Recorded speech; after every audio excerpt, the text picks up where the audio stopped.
working yet again. Dana Bash, thank you for that. Got some breaking news for you out of our neighbor to the north. Toronto's City Council has just voted to strip the embattled mayor of that city, Rob Ford, of some of his power. Important powers, in fact. His ability to appoint and dismiss senior staff members, and more action by the council is expected later today as well. In the midst of it all, Ford has fired off yet another outrageous diatribe, and in a very rare appearance, standing by his side and looking terribly uncomfortable, that's his wife in the blue blouse there. She almost never, ever comes out in public since this awfulness all began. We're going to get to the latest outburst in just a moment, but first, a couple of big developments. Canada's Sun News Network has really outdone itself. It's going to begin a new show on Monday, hosted by none other than the mayor and his brother, Doug Ford. It's going to be called Ford Nation, a reality show of sorts. This is the same brother, by the way, who's a member of City Council. And, by the way, has changed his tune somewhat, now urging his brother to take a leave of absence. And then one rung up. As you go to what's like the governor, this is the premier of the province of Ontario. This is rare, too, what she did.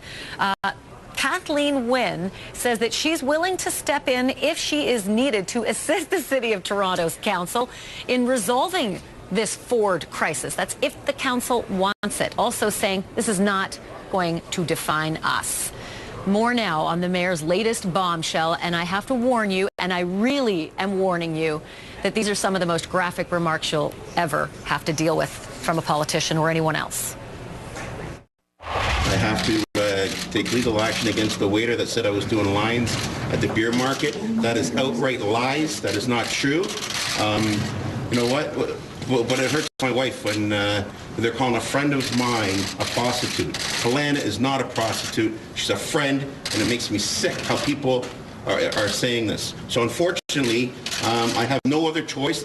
I'm the last one to take legal action. I can't put up with it anymore. So I've named the names. Litigation will be starting shortly. I've had enough. That's why I warned you guys yesterday. Be careful what you wrote. Olivia Gondak, it says that I wanted to eat her. I've never said that in my life to her. I would never do that. I'm happily married. I want to apologize for my graphic remarks this morning. Yesterday I mentioned it was the second worst day of my life, except for the death of my father. For the past 6 months, I had been under tremendous stress. The stress is largely of my own making. I have apologized, and I have tried to move forward. This has proven to be almost impossible. The revelations yesterday of cocaine, escorts, prostitution has pushed me over the line. And I used unforgivable language. These allegations are 100% lies. When you attack my integrity as a father and as a husband, I see red. Today, I acted on complete impulse in my remarks. I fully realize in the past, I have drank alcohol in excess. I wish you to know I'm receiving support from a team of healthcare professionals. I am taking accountability and receiving advice from people with expertise. I do not wish to comment on the particulars of this support. I am accepting responsibility for the challenges I face. I would ask you, please respect my family's privacy. That's kind of hard to do when he's been doing the things he's been doing. Our Nick Robertson got this assignment. He joins me live now from Toronto's City Hall. So, Nick, before you even begin, I just need to make amends to our viewers. That language was, in fact, so bad, I can't even explain it, nor can I put it up on the screen with little asterisks. That's how vile and vulgar the language was that he just casually tossed out to a live group of reporters and cameras. After all of that, City Council got back to business this morning, and there were two big pieces of their agenda that swept all the air out of the room. Can you explain? Yeah, these pieces of agenda were to start stripping powers from the mayor. You know, when you listen to Mayor Rob Ford today in that council chamber, not the kind of man we heard with all those profanities yesterday. Much more meek, much mild, but still not sitting down. They want to strip him of powers to appoint senior staff. They did that in a vote of 40-2. That is an increased number, if you will, going against the mayor from the vote to trying to get him out of office earlier in the week. But the point here is that he is not taking the sitting down. He is questioning this. His brother even stood up and discussed how much, who was also a councillor, by the way, Doug Ford, discussed how much this was going to cost. That'll resonate with their voters. Right now they're discussing stripping another power from the mayor. That'll be the power to exercise authority during an emergency situation. The mayor questioning how many emergency situations have there been. Well, there were over half a dozen that were listed off, not full emergencies. It's just playing out in slow motion, Ashley. We won't get the profanities inside the council chamber, though. I just don't know what else to say, Nick, but every day it just becomes a bigger, more outrageous story. Nick Robertson following the details for us. Keep us posted, sir. Thank you for that.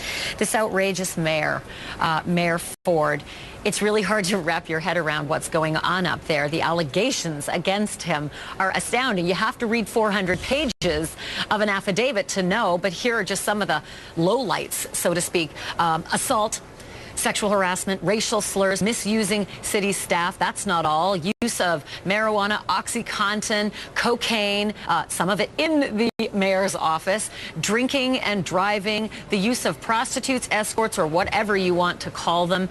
Now, we got to make absolutely clear to you, these are allegations from staffers. A lot of staffers. He says he's going to sue them. They are unproven assertions based on witness interviews, police surveillance. Mayor Ford has not been charged with anything. He has not been convicted of anything. If he were, out he goes.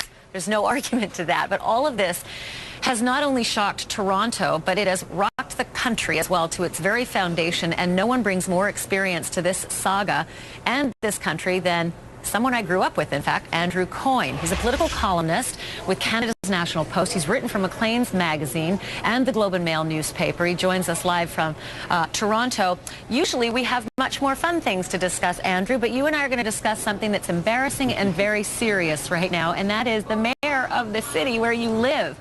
Andrew, where is this going ultimately?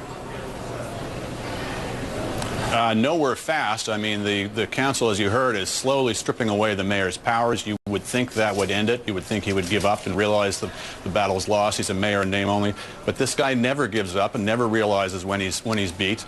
So, you know, in theory, this could go on for weeks or months unless we get some sort of extraordinary intervention from the province or otherwise. So here's where, I mean, there's so many troubling parts of this story. But Andrew, as I was listening to one of his fellow councillors who's brought motions against him outline his concerns, he went there. He went to the investigation and the murder that's out there and the possibility that there could be something far more sinister than just the silliness, ugliness, and vulgarness that we've been seeing play out in front of live cameras. There could be something really awful down the line as the police continue their investigation. What is the buzz among reporters as to where ultimately this could go on the criminal level? Well, first of all, you have to know that the mayor, as part of his apparently limitless habits, hung out with a lot of really bad customers, you know, drug gangs, also people he grew up with who were involved with drugs. And there was, as you probably reported many times, the video showing him smoking crack cocaine was circulating somewhere out in the underworld. One fellow who was possibly in possession of it, certainly was murdered, is the same guy who shows up in a photograph of the mayor with two other alleged gang members. You know, so many people around this mayor are either dead or in jail or wounded in some way or another. And certainly, yes, as these cases start to come to trial, for example, his very close confidant and driver, Sandra Lisi, is charged with extortion in attempts with trying to get back that video. As some of this comes to trial and people start to testify, I think we're going to learn possibly some very, very dark secrets around this. I hope you and I can return to the other things we've always talked about while growing up. Much more fun than this. And it's just so shameful that our country is being seen this way. Andrew, good to see you. Thank you for this today. Good to talk to you. Andrew Coyne joining us live from Toronto. We have another big story that's been developing all morning. In fact, if you watch the